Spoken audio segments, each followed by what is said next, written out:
राजीवनेत्रं प्रभुं कारुण्यरूपं करुणाकरांतं श्रीरामचंद्रं शरणं लोकांमध्ये प्रिय असणार, रणांगणामध्ये भीड गंभीर असणार, त्याचे नेत्र कमलासारखे राजीव नेत्र आहे,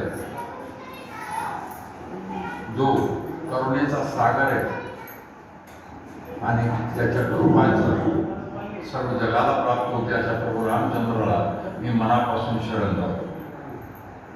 प्रभू रामचंद्राला नमस्कार करून आजच्या या पुष्पाच्या सुरुवात करत आहोत.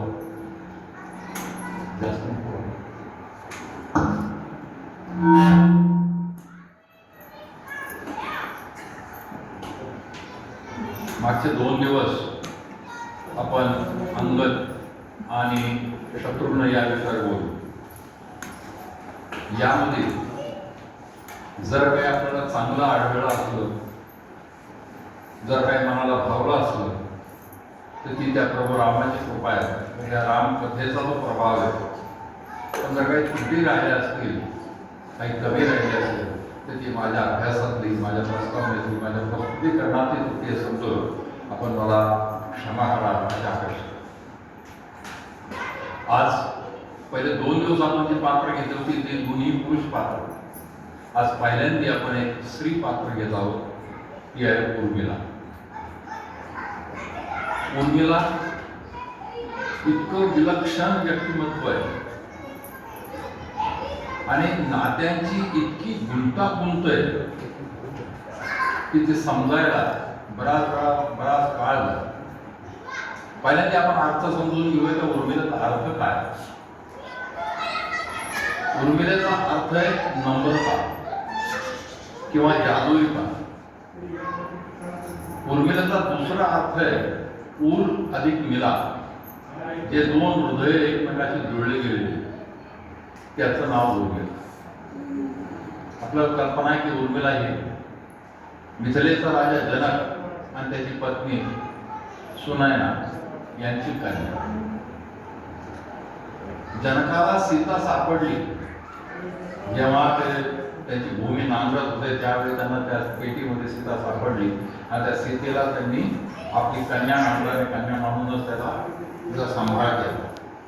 गंमत पहा की वास्तविक पाहता जनकाची औरस कन्या उर्मिला आहे, पण जनक नंदिनी, जानकी, मैथिली या सगळे विशेषण, सगळे नाव सीतेला मिळाले. त्यातलं एकही विशेषण किंवा एकही नाव उर्मिलेला मिळालेलं नाही. कधी कधी मनामध्ये विचार येतो की तिच्या जन्मानंतर काही दिवसानंतर जेव्हा तिला समजलं असेल तेव्हा तिच्यामध्ये कोणत्या भावना उत्पन्न झाल्या असतील की आपल्या आई वडील आपल्यापेक्षा दुसऱ्या एका मुलीमध्ये ती प्रेम करतायत, परंतु या प्रकारचा मनामध्ये तिचा कधीही कुठल्याही प्रकारचा द्वेष उत्पन्न झाला. उर्मिलेचा जन्म आहे जया एकादशी, माघ शुद्ध एकादशीचा उर्मिलेचा जन्म आहे. आणि उर्मिलेचा जन्म झाला तेव्हा घरामध्ये सीता होती आणि त्या दोघी बरोबर वाढल्या. ते वाढत असताना त्या दोघींमध्ये अपार प्रेम उत्पन्न झाले. जनकाने सीता स्वयंवरामध्ये शिवधनुष्याला, त्या पिनाक धनुष्याला प्रत्येच्या लावण्याचा प्रण जो लावला होता त्याचं कारण काय होतं. तर हे पिनाक धनुष्य भगवान शंकरांनी त्रिपुरासुराचा जेव्हा वध केला, त्याच्या 3ही नगऱ्या एका बाणाने ज्या त्यांनी उडवल्या होत्या आणि त्या 3ही नगऱ्या एका बाणाने जेव्हा उडतील तेव्हा त्रिपुरासुराचा वध होईल, अशा प्रकारचा वध त्रिपुरासुराला मिळाला होता. आणि ज्या धनुष्याने भगवान शंकरांनी त्या 3 सोन्याची, चांदीची आणि लोखंडाच्या अशा 3 नगऱ्या 3 डोंगरावर बसवलेल्या होत्या, त्या एका बाणाने जेव्हा त्यांनी ध्वस्त केल्या त्याला त्रिपुरासुराचा वध झाला होता.